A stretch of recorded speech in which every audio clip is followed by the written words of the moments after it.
Chers téléspectateurs, bienvenue à STL.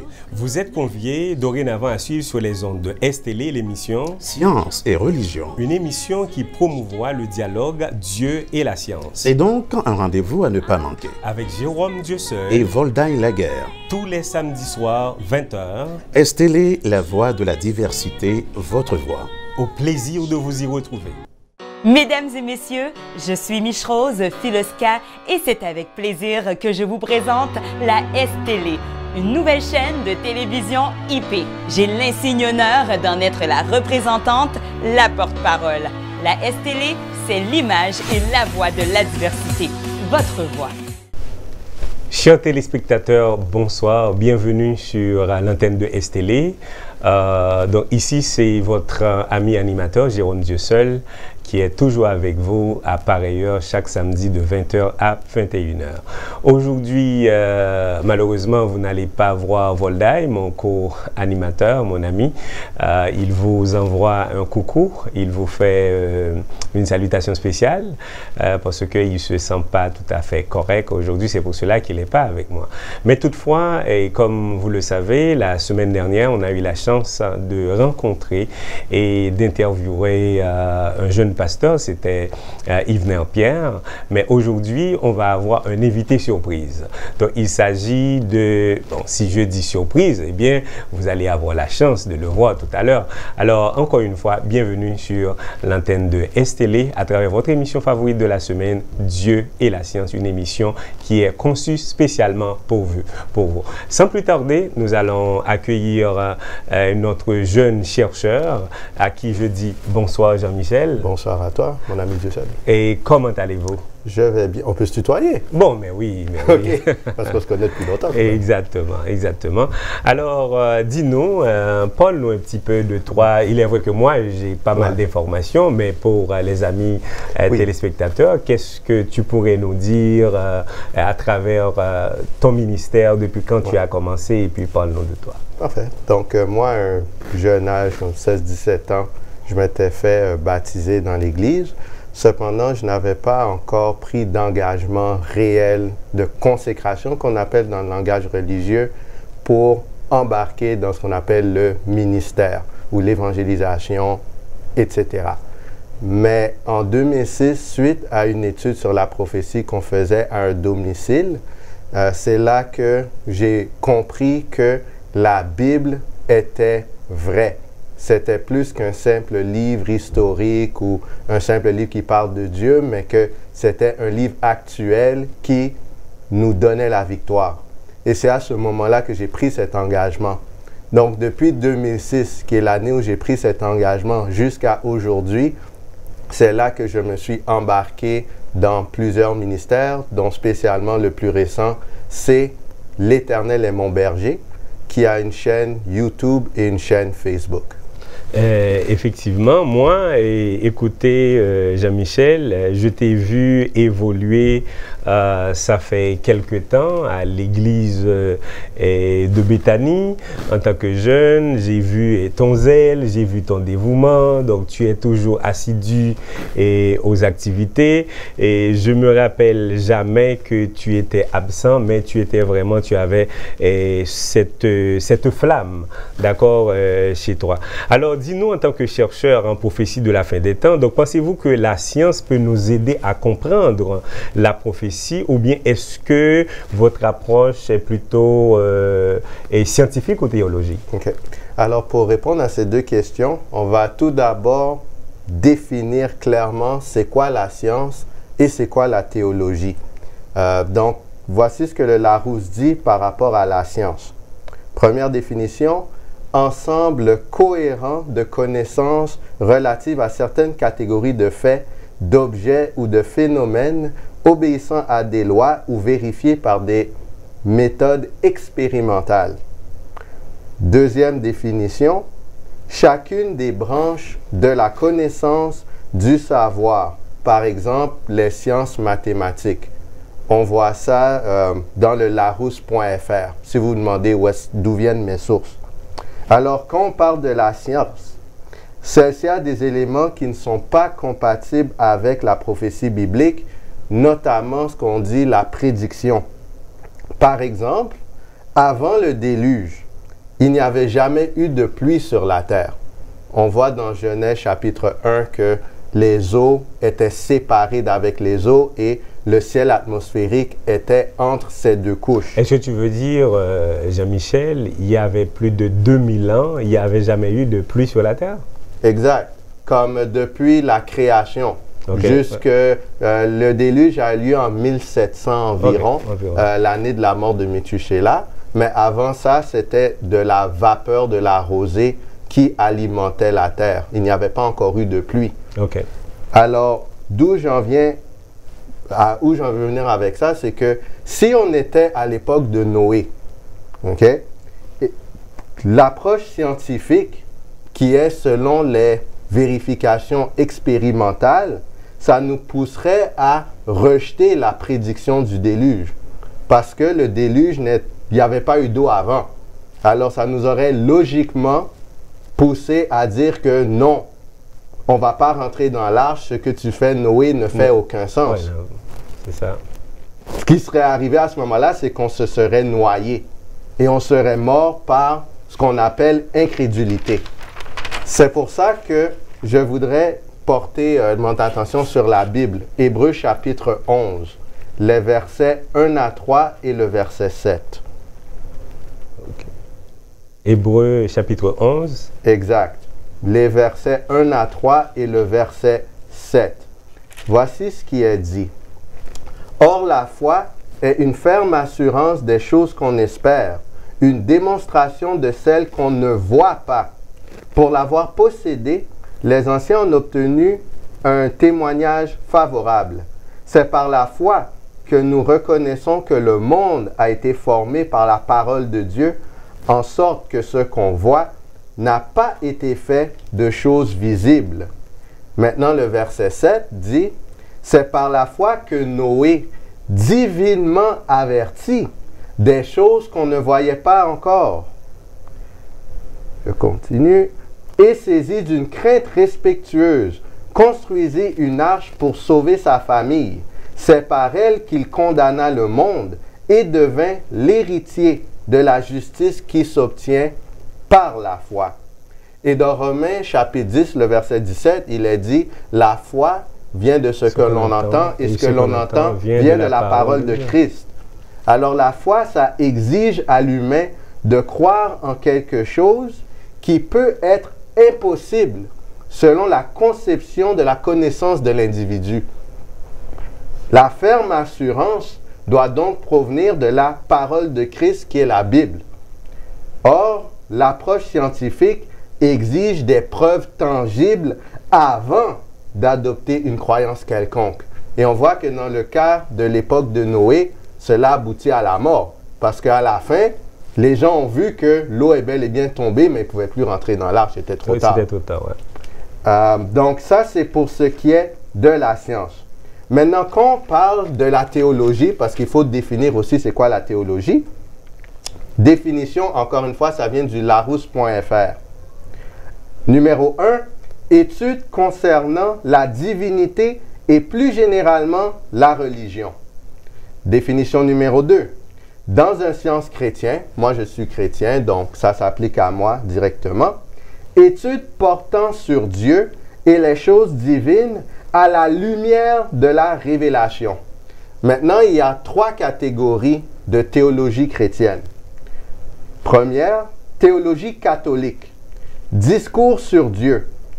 La théologie est née au sein de traditions philosophiques et scientifiques de l'Antiquité gréco-latine.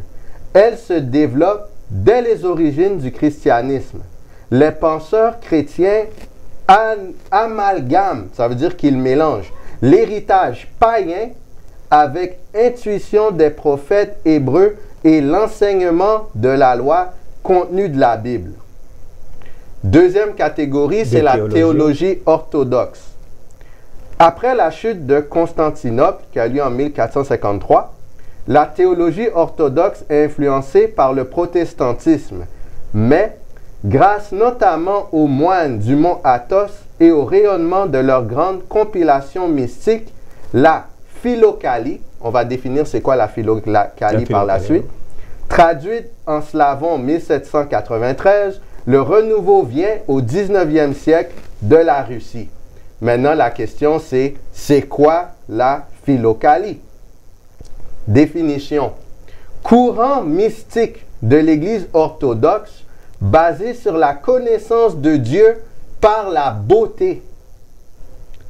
Maintenant, on arrive à la troisième catégorie qui est la théologie protestante.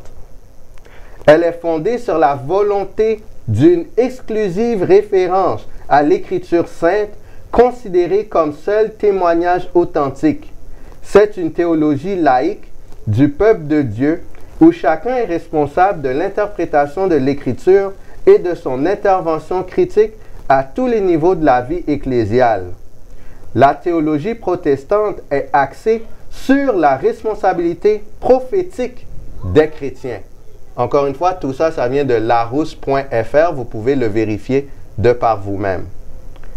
Maintenant, la troisième définition de la théologie est doctrine religieuse d'un auteur ou d'une école. Alors, pour ce qui est de la théologie, celle-ci a plusieurs significations auxquelles personnellement je n'adhère pas. Je me souviens, je ne souscris pas à la théologie catholique parce qu'elle incorpore le paganisme, selon la définition du Larousse. Okay. Je ne souscris pas à la théologie orthodoxe en raison du fait qu'elle intègre des éléments mystiques et a comme enseignement la possibilité de connaître Dieu par la beauté. Ouais. Finalement, une définition de la théologie, c'est la doctrine ou l'enseignement qui provient de docteurs ou d'une école. Ça, c'est une des définitions de la théologie. Fait qu'on constate à quel point les individus sont devenus dépendants des théologiens et des pasteurs, au lieu de faire leur propre recherche et leur investigation sur la Bible. Puis c'est une grande partie pourquoi aujourd'hui il y a tant de dénominations chrétiennes. De plus, la plupart des écoles de théologie, ils s'attardent sur les interprétations et les philosophies de docteurs bibliques, au lieu de laisser la Bible être sa propre interprète. Or, quoique moi j'accepte le principe de la théologie protestante, je préfère me dissocier du terme théologie pour éviter toute confusion, parce que le mot a tellement de signification et il y a tellement d'éléments que je ne peux pas souscrire quand on parle de théologie que je préfère pas prendre le mot du tout. OK. Vous voulez faire une sorte d'abstention, quoi. Exact. Fait que moi, quand on me parle de mon approche, parce que c'était la deuxième question, par rapport à la Bible, ben, c'est simplement une approche biblique, historique, notamment concernant les prophéties accomplies, et actuelle. Là, on parle des événements récents majeurs ou même des événements courants qui ont un lien avec une prédiction biblique. Donc, ça répond aux deux questions. Excellent. Alors, Jean-Michel, je suis bien content de la manière dont tu as procédé pour répondre à la première question. Et je ne sais pas si tu te souviens, on avait organisé une conférence. Oui. C'était à la fin du mois d'avril.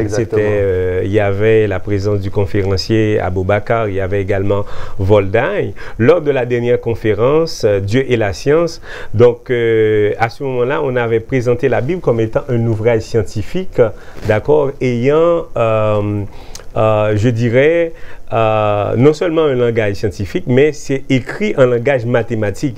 Donc, dans quelle mesure partagez-vous les idées de Voldaï? OK. Donc, pour répondre, moi, j'utilise toujours la Bible. La Bible, c'est la référence. Exactement. L'autre a dit c'est la référence des références. Exactement. Donc, permettez-moi de lire le psaume 139. Permet, pourquoi je dis permettez? Bon. On se tutoie là. Permet. OK. Psaume 139, les versets 1 à 6. Au chef des chantres de David, psaume. Éternel, tu me sondes et tu me connais. Tu sais quand je m'assieds et quand je me lève. Tu pénètres de loin ma pensée. Tu sais quand je marche et quand je me couche. Et tu pénètres toutes mes voies. Car la parole n'est pas sur ma langue, que déjà, ô Éternel, tu la connais entièrement. Tu m'entoures par derrière et par devant, et tu mets ta main sur moi. Une science aussi merveilleuse est au-dessus de ma portée. Elle est trop élevée pour que je puisse la saisir. Maintenant, je vais juste lire Job, chapitre 37, les versets 14 à 17. Job, chapitre 37, les versets 14 à 17. Job, sois attentif à ces choses. Considère encore les merveilles de Dieu. Sais-tu comment Dieu les dirige et fait briller son nuage étincelant? Comprends-tu le balancement des nuées, les merveilles de celui dont la science est parfaite? Sais-tu pourquoi tes vêtements sont chauds quand la terre se repose par le vent du midi? Finalement, je vais lire Apocalypse, chapitre 1, les versets 1 à 3. Apocalypse, chapitre 1er, les versets 1 à 3. Okay. Ça nous dit quoi? Révélation de Jésus-Christ, que Dieu lui a donné pour montrer à ses serviteurs les choses qui doivent arriver bientôt, et qu'il a fait connaître par l'envoi de son ange à son serviteur Jean, lequel a attesté la parole de Dieu et le témoignage de Jésus-Christ, tout ce qu'il a vu. Heureux celui qui lit et ceux qui entendent les paroles de la prophétie et qui gardent les choses qui y sont écrites, car le temps est proche. Alors, lorsque l'on met ces passages ensemble, on voit que la Bible est une révélation. Dieu et ses œuvres sont hors de la portée humaine. Elle n'est donc pas une science qui se limite au langage mathématique et elle est plus élevée que strictement le langage scientifique. Maintenant, lorsqu'on parle, parce que la Bible dit révélation de Jésus-Christ, quand on voit la définition de révélation, qui vient encore une fois de larousse.fr, il est dit ceci: information nouvelle ou élément inédit, action de dévoiler, de faire connaître quelque chose. Alors la science mathématique en tant que telle n'est pas un élément nouveau ou inédit. La mathématique est employée pour calculer, comme la mathématique à sa place. Je veux bien mettre un contexte, parce qu'on utilise la mathématique pour calculer la prophétie. Par exemple, lorsque une prophétie dit 42 mois, on multiplie 42 fois 30 et ça donne 1260. On fait aussi un calcul lorsqu'on fait un temps, des temps, la moitié d'un temps. Ouais. On fait le calcul 1 plus 2 plus et demi, ça donne 3 ans et demi. Et on sait que 3 ans et demi va donner 1260 années littérales. Donc, là, c'est pour dire que le langage mathématique, le langage scientifique a sa place. Par contre, ce n'est pas... La Bible est plus que ça.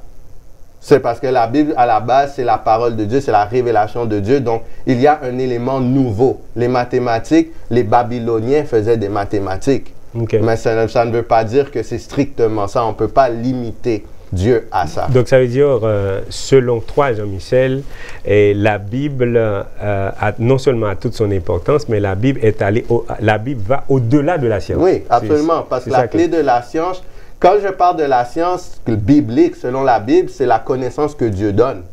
Okay. Ce n'est pas strictement une connaissance d'un être humain par rapport à un autre, parce que l'être humain est limité.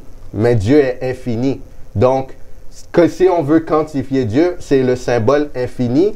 On ne pourra jamais arriver jusqu'au bout. OK. Donc, il est vrai que je ne vais pas trop retourner là-dessus, parce que l'idée, c'était, selon le scientifique Voltaire, c'est que la Bible est écrite en langage mathématique. C'est-à-dire, donc, tu sais qu'il y a plusieurs approches. Il y a l'approche scientifique, il y a l'approche théologique, mais selon lui, donc, il y a des éléments qui sont pertinents sur le plan scientifique. Donc, c'était ça la question. Alors, comment, en quelque sorte, très souvent, on parle de la fin des temps. Oui. ou bien le temps de la fin. Oui. Donc, les gens ont besoin de comprendre ça. On parle de temps de la fin et on parle de la fin des temps. Est-ce qu'il y a une différence? Oui. Et comment peut-on saisir ce concept de fin des temps? Vous permettez qu'on retourne à la Bible? À la Bible. Bon, ça dépend de toi. On peut y retourner, mais grosso modo, donne-nous tes idées. Donc, dans ce cas-là, je vous donne la référence et je vous dis ce qui est dedans, mais je vous donne l'auditeur, ils auront la tâche de vérifier les passages bibliques eux-mêmes. Okay. On s'entend là-dessus? OK. Donc, dans Daniel 12, les versets 4 à 7, il est mentionné que le temps de la fin, ça suit la période de un temps, des temps, et la moitié d'un temps. Lorsqu'on étudie la prophétie biblique, on constate que le temps de la fin, ça a commencé en 1798, lorsque le général Berthier avait emmené le pape Pie VI captif en France. En Toscane d'abord, puis en France par la suite, où ce dernier est mort. C'est là que le temps de la fin a vraiment commencé. Maintenant, là, la deuxième question par rapport à la fin des temps. On connaît le passage, cette bonne nouvelle, du royaume sera prêché au monde entier pour servir de témoignage à toutes les nations. Alors viendra la fin. Donc là, on parle de la fin des temps ici. Ça vient de Matthieu 24, le verset 14.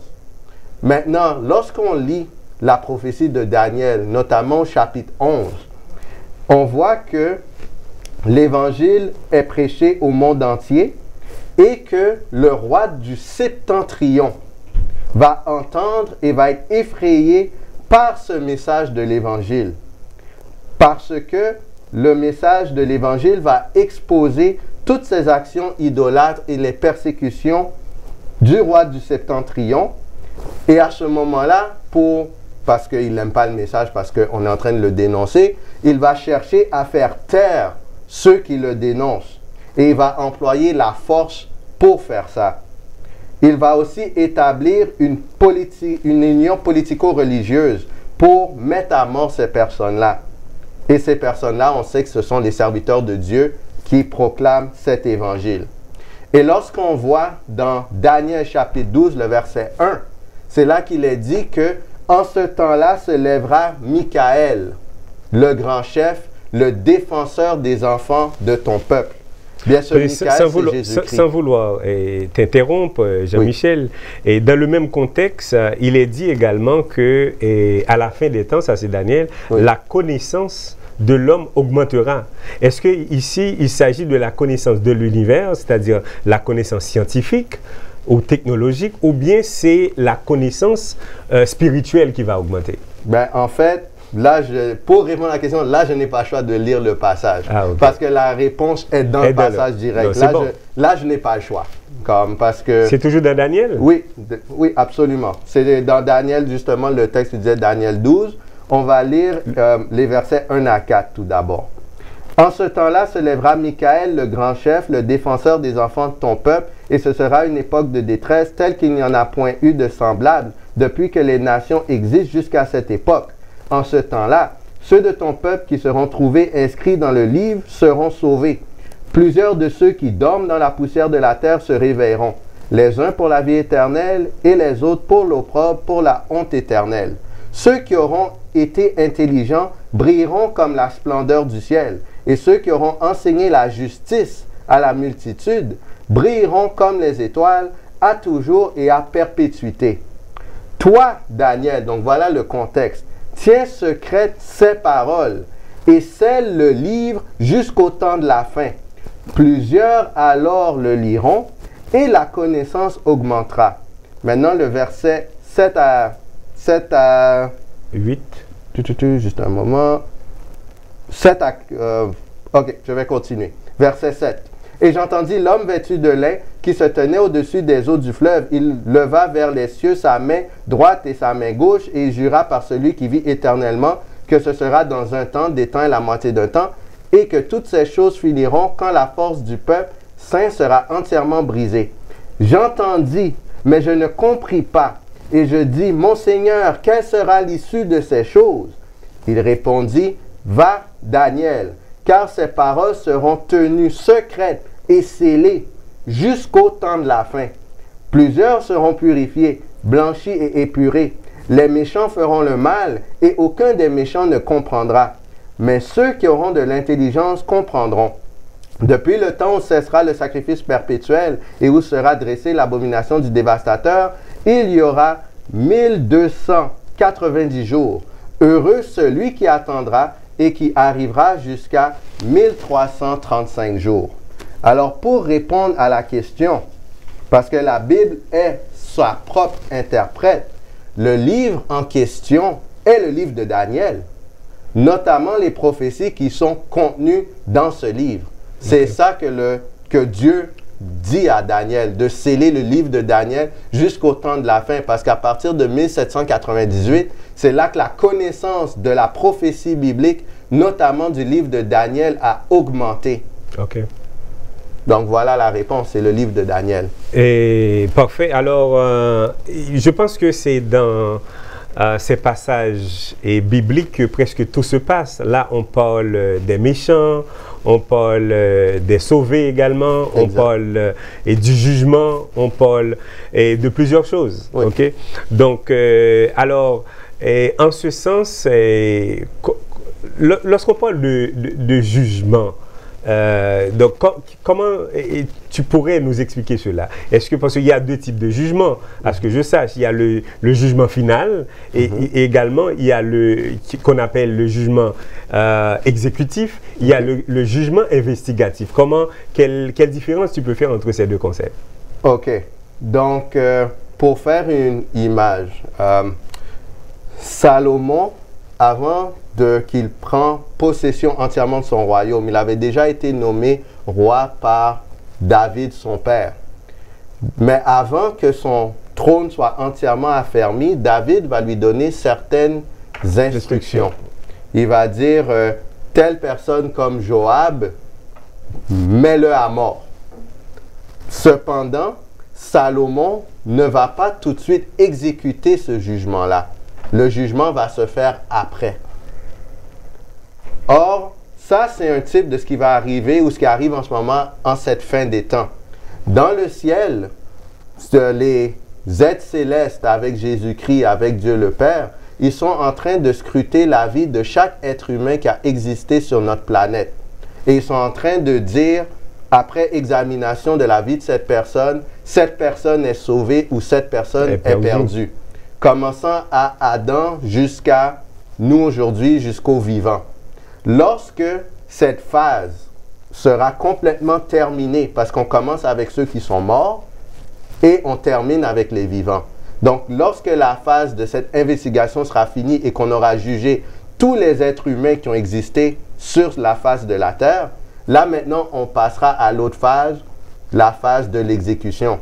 Un peu comme quand dans une entreprise, il y a des, en anglais on appelle Board of Directors, il y a ceux qui sont le comité exécutif qui se rencontre en comité et qui prennent des décisions. Et ensuite, le CEO, qui est le Chief Executive Officer, lui, il va exécuter les ordres selon ce qui a été décidé dans ce comité-là. Okay. Mais on prend la décision d'abord et on l'exécute après. Et Jésus va faire la même chose.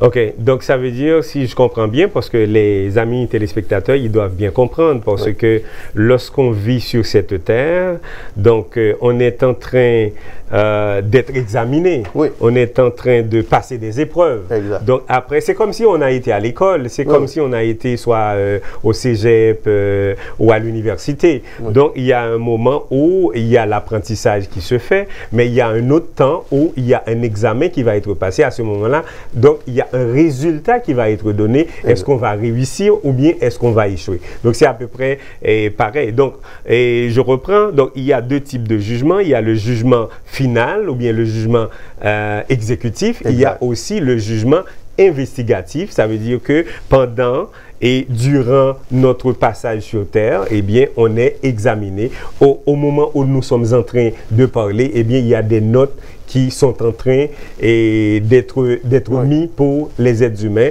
Mais le jugement final, donc, c'est pas pour le moment, ça va être à la fin de toute chose. C'est bien ça? Ok, parfait. Alors, comment se termine ce monde? Parce que très souvent, on parle de gouvernement mondial. Donc, lorsqu'on parle de gouvernement mondial, et donc, dis-nous quelque chose par rapport à ça. Est-ce que c'est une seule religion? Est-ce que c'est un seul système économique? Est-ce que c'est un seul chef d'État? Donc, toi qui fais des études en prophétie, et on se retrouve à quel niveau maintenant, Jean-Michel? Bon, donc, la référence, avant de répondre, c'est Apocalypse chapitre 13, les versets 11 à 17, ainsi que Apocalypse le chapitre 17, les versets 7 à 14. Donc, dans ces passages, notamment Apocalypse 13, on parle d'une bête qui monte de la terre. Bien, cette bête qui monte de la terre, ça représente les États-Unis d'Amérique. Avec la collaboration des églises protestantes, ils vont faire en sorte que le système papal va reprendre sa suprématie à l'échelle planétaire. Donc, cette dernière va retrouver la puissance qu'elle avait pendant le Moyen Âge. Tous les chefs politiques vont accorder leur autorité et leur puissance à la papauté. Donc, on parle ici d'une union politico-religieuse. Alors, pour répondre directement à la question, oui, il y aura un seul système économique, un système religieux, un système politique. Ce sera le système papal qui dirigera le gouvernement mondial. Ah, ok. Donc, c'est ça qu'on appelle le gouvernement mondial. Parce qu'actuellement, est-ce qu'on pourrait parler de gouvernement mondial, vu que actuellement, on voit il y a les États-Unis qui a son propre système, il y a le Canada qui a également son propre système, il y a l'Angleterre qui a un système qui est unique, il y a l'Allemagne également, il y a la Russie, donc il y a plusieurs systèmes. Actuellement, on ne peut pas parler de gouvernement mondial, mais on dirait que selon les études prophétiques qui sont faites, donc il va y avoir un temps où il va y avoir une unité. Donc cette unité, de cette unité va découler une puissance, une autorité, un pouvoir qui existait dans le passé. Exact. Et maintenant, à ce moment-là, il va y avoir, c'est comme un ordre mondial où presque tout le monde, où toutes les nations vont suivre ce système-là. C'est bien ça? Exact, mais ce système, c'est le système papal. Je me dois de l'identifier pour pas qu'il y ait de confusion, parce que sinon, on pourrait pas clairement définir de quoi on parle. Fait que oui, il y aura cette force mondiale qui sera, avec la collaboration des États-Unis et des chefs politiques, et l'Église protestante aura son rôle à jouer, mais il faut clairement identifier quelle est cette puissance, et oui, c'est le système papal qui retrouvera. Oui, tu l'as bien dit, donc c'est un système politico-religieux. Exact. Non seulement il y a la politique qui rentre dedans, mais aussi il y a la religion aussi qui vont se mêler. Mais comment peut-on arriver à dire, comment puis dire ça, à séparer, comment les gens vont pouvoir, disons, faire la différence entre ce gouvernement mondial et l'Église, l'Église pure, l'Église sainte qui est décrite dans la Bible. Est-ce que tu vois ce que je veux dire? Parce qu'il y a des gens qui ne veulent pas suivre ce gouvernement mondial, qui veulent se mettre à l'écart, qui veulent suivre les instructions de la Bible, parce que selon toi, la Bible, c'est l'ossature, c'est la vérité. C'est notre boussole. Oui. Donc, ça veut dire comment va-t-on faire cette différence et comment peut-on éviter de suivre ce gouvernement mondial? Ou du moins, est-ce que c'est pas logique de suivre tout ce que le gouvernement mondial nous demande de faire? Ah, bon, alors je vais commencer avec la Bible. Le passage, il y a Apocalypse chapitre 12, les versets 10 et 11 et le verset 17. Et j'entendis dans le ciel une voix forte qui disait: Maintenant le salut est arrivé, et la puissance et le règne de notre Dieu et l'autorité de son Christ. Car il a été précipité, l'accusateur de nos frères, celui qui les accusait devant notre Dieu jour et nuit. Ils l'ont vaincu à cause du sang de l'agneau et à cause de la parole de leur témoignage. Et ils n'ont pas aimé leur vie jusqu'à craindre la mort. Maintenant le verset 17. Et le dragon fut irrité contre la femme, et il s'en alla faire la guerre au reste de sa postérité, à ceux qui gardent les commandements de Dieu et qui ont le témoignage de Jésus. Maintenant, Apocalypse 14, les versets 1 à 5 et le verset 12. Je regardais, et voici, l'agneau se tenait sur la montagne de Sion, et avec lui 144 000 personnes qui avaient son nom et le nom de son Père écrit sur leur front. Et j'entendis du ciel une voix, comme un bruit de grosses eaux, comme le bruit d'un grand tonnerre. Et la voix que j'entendis était comme celle de joueurs de harpe jouant de leur harpe. Et ils chantent un cantique nouveau devant le trône, et devant les 4 êtres vivants et les vieillards. Et personne ne pouvait apprendre le cantique, si ce n'est les 144 000 qui avaient été rachetés de la terre. Ce sont ceux qui ne se sont pas souillés avec des femmes, car ils sont vierges. Ils suivent l'agneau partout où il va. Ils ont été rachetés d'entre les hommes, comme des prémices pour Dieu et pour l'agneau. Et dans leur bouche, il ne s'est point trouvé de mensonge, car ils sont irrépréhensibles. Verset 12. C'est ici la persévérance des saints qui gardent les commandements de Dieu et la foi de Jésus. Finalement, Apocalypse 19, le verset 10. Et je tombai à ses pieds pour l'adorer. Mais il me dit, garde-toi de le faire. Je suis ton compagnon de service et celui de tes frères qui ont le témoignage de Jésus. Adore Dieu, car le témoignage de Jésus est l'esprit de la prophétie. Alors, donc, nous, effectivement, Jean-Michel, nous allons observer une petite pause et ensuite on y reviendra. Donc, mesdames et messieurs, donc jusque-là, et nous devons vous remercier pour votre fidélité. Donc, nous allons prendre une toute petite pause et on vous revient dans pas long. À tantôt.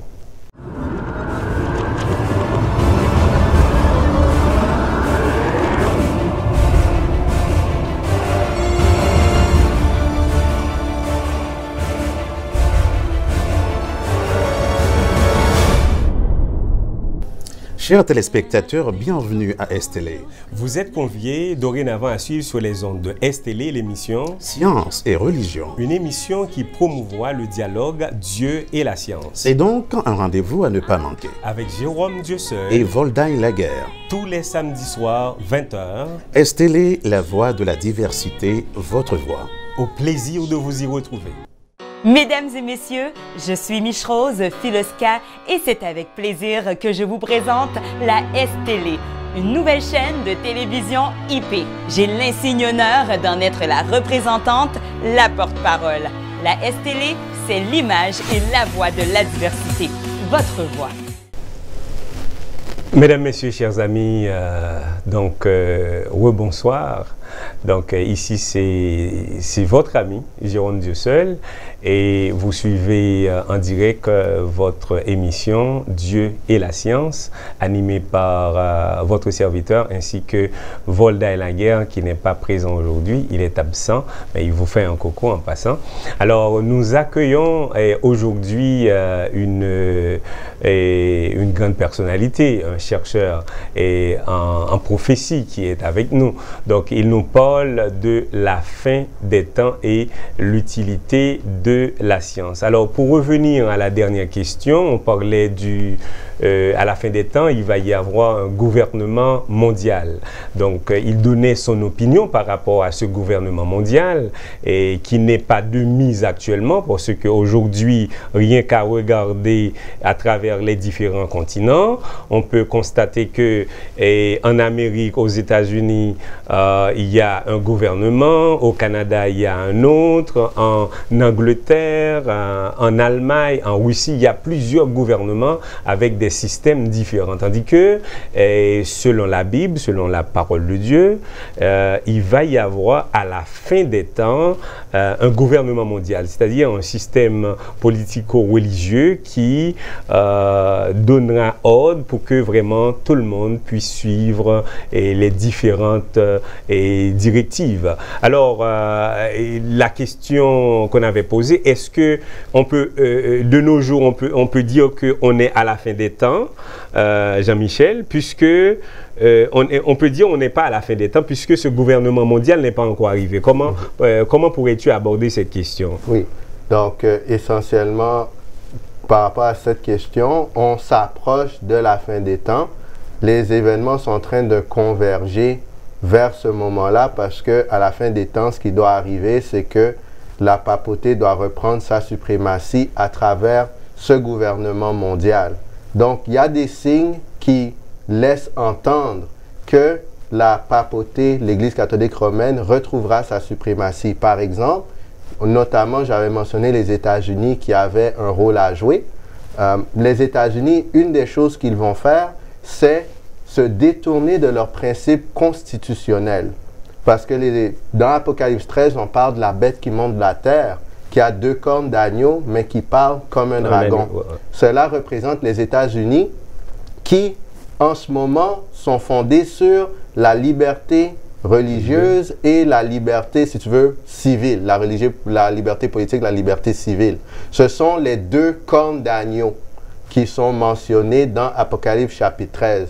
Cependant, les États-Unis vont se détourner de leurs principes constitutionnels pour adopter le principe du dragon, de la bête, qui est le système papal.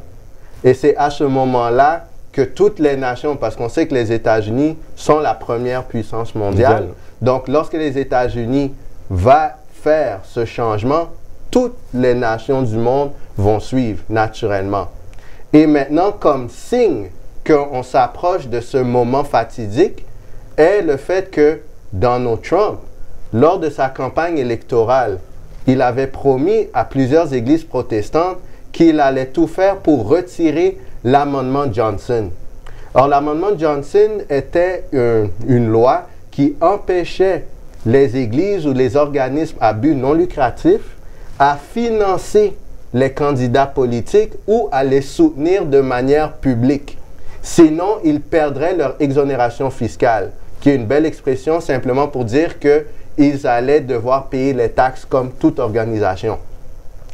Maintenant, Donald Trump, il a été élu et lorsqu'on fait le scrutin de comment il a été élu, on constate que la grande majorité, disons le noyau de ses électeurs étaient les protestants américains.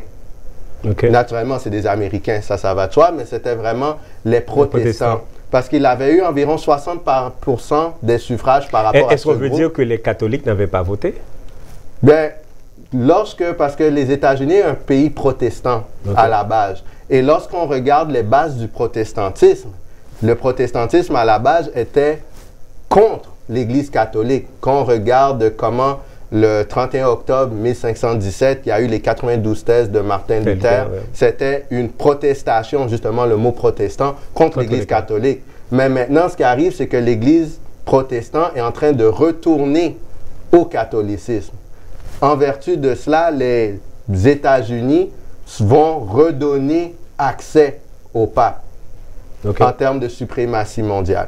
Oui, ça, je suis un peu d'accord avec toi parce que je me rappelle avoir lu l'année dernière une sorte d'union actuellement qui aurait existé entre l'Église catholique et l'Église protestante. Donc, l'Église catholique était vraiment heureuse de savoir qu'il va y avoir un pacte, d'accord, entre eux autres et l'Église protestante.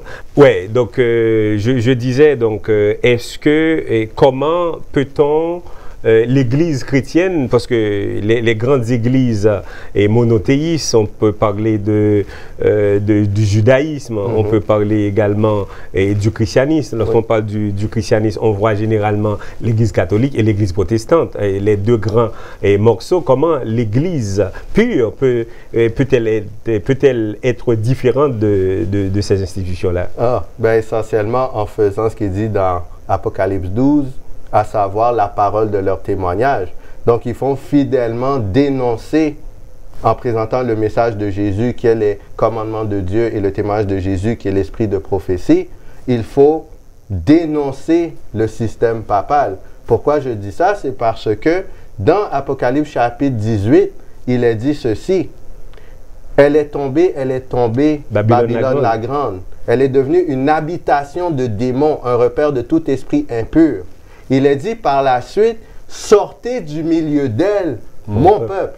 Donc, il y a des gens qui font partie de l'institution et qui feront partie de l'institution papa lorsqu'il y aura cet amalgame, mais qui feront partie du peuple de Dieu. Mais l'appel de Dieu, c'est qu'ils sortent de là. Donc, le peuple de Dieu, son mandat est de proclamer le message. Donc, ce que je fais en ce moment fait partie du mandat du peuple de Dieu de la fin des temps, essentiellement. Donc, il faut ne pas avoir peur de présenter parce que, oui, le temps viendra où on sera menacé de mort. On va être persécuté. Exact. Mais la Bible dit dans Apocalypse 12, il ne faut pas aimer notre vie jusqu'à craindre la mort. Parce que les fidèles à la fin n'auront pas craint pour leur vie. Ils seront prêts à mourir pour la vérité. OK. Donc, on parle, pour terminer, on parle souvent de la marque de la bête. Oui. Donc, deux questions, parce que je me rappelle avoir entendu à Montréal la fois dernière qu'il y a eu un pasteur, un théologien qui dit que la Bible n'enseigne pas Satan. La Bible, c'est pas que la Bible ne parle pas de Satan, mais la Bible n'enseigne pas Satan. Donc, quel est ton point de vue par rapport à ça? Ben, quand on dit la Bible n'enseigne pas Satan, j'aurais besoin d'un petit peu plus de... Je vais aller selon ce qui m'a été dit. Jusque lorsque on dit ça n'enseigne pas Satan, moi quand je lis Apocalypse chapitre 12, le verset 9, il est dit... Et il fut précipité, le grand dragon, le serpent ancien, appelé le diable et Satan, celui qui séduit toute la terre. Il fut précipité sur la terre et ses anges, donc il y a des anges sous son ordre, furent précipités avec lui. Donc moi, ce que je vois, ce que la Bible enseigne sur Satan, c'est que c'est une personne vivante, c'est un ange déchu. Ce n'est pas un concept. Ce n'est pas un concept abstrait, c'est une personne qui a des anges sous son ordre et qui séduit toute la terre. C'est ça qu'il fait depuis la création. Quand on dit le serpent ancien, c'est une référence au serpent de Genèse. OK, donc ça n'englobe pas seulement le Nouveau Testament, mais ça englobe que ce soit l'Ancien ou le Nouveau Testament. En d'autres termes, le terme Satan, d'après toi, donc c'est figuré plusieurs fois dans la Bible et c'est ce qui fait l'essentiel, ou du moins c'est ce qui fait partie du conflit cosmique et dont éventuellement on pourrait parler. Donc c'est le conflit entre Dieu et Satan. Donc Satan, ce n'est rien d'autre qu'un ange qui a été créé et qui s'est rebellé contre l'autorité de Jéhovah. Et c'est ça que la Bible dit de lui. Donc, ce n'est pas un concept abstrait, c'est une personne, parce que les anges sont des personnes. Dans la mesure où ils peuvent parler, on voit que les anges parlent aux humains et ils sont au service des humains. Les bons anges et les mauvais anges sont au service du diable, essentiellement. Parfait. Alors, est-ce que, c'est sûr que la prochaine fois, on pourrait plus parler de la marque de la bête, mais grosso modo, c'est quoi la marque de la bête et comment peut-on éviter la marque de la bête? Donc, la marque de la bête, très rapidement, mais il y a une étude là-dessus, c'est l'adoration de dimanche en termes de jour sacré lorsque celle-ci sera imposée comme loi. Donc maintenant, on n'est pas à la marque de la bête parce que la loi du dimanche n'est pas encore en vigueur. Elle sera en vigueur. Maintenant, pour ne pas recevoir la marque de la bête, nous devons être scellés par le sceau de Dieu qui est le sabbat de l'Éternel et qui est aussi le Saint-Esprit parce que c'est le Saint-Esprit qui nous scelle.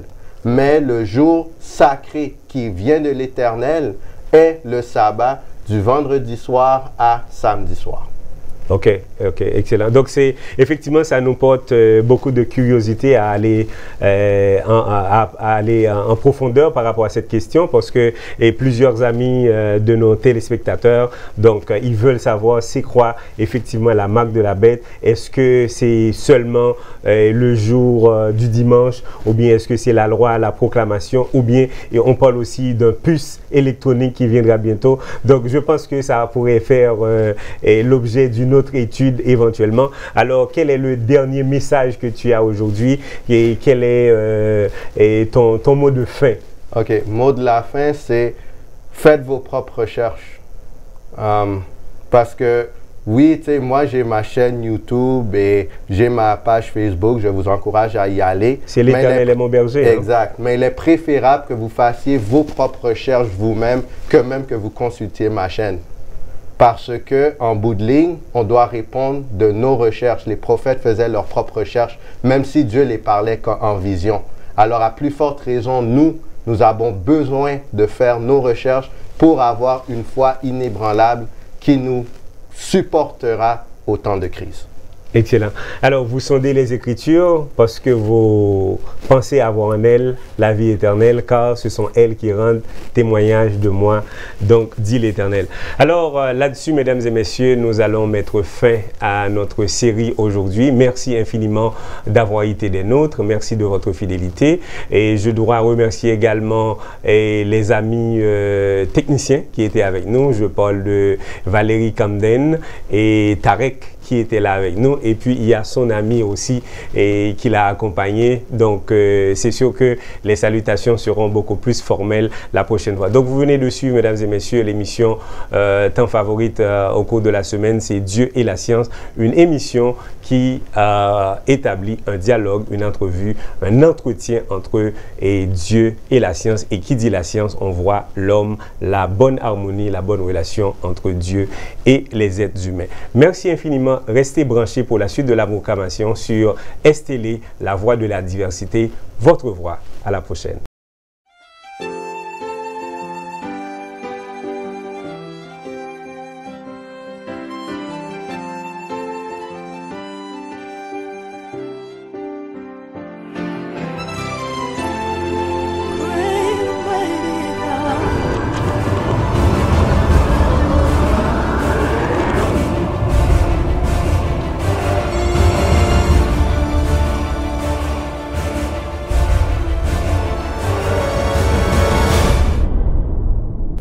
Chers téléspectateurs, bienvenue à STL. Vous êtes conviés dorénavant à suivre sur les ondes de STL l'émission Science et religion. Une émission qui promouvoit le dialogue Dieu et la science. C'est donc un rendez-vous à ne pas manquer. Avec Jérôme Dieuseul et Voldaï Laguerre. Tous les samedis soirs, 20h. STL, la voix de la diversité, votre voix. Au plaisir de vous y retrouver. Mesdames et messieurs, je suis Miche-Rose Filoska et c'est avec plaisir que je vous présente la STL, une nouvelle chaîne de télévision IP. J'ai l'insigne honneur d'en être la représentante, la porte-parole. La STL, c'est l'image et la voix de la diversité, votre voix.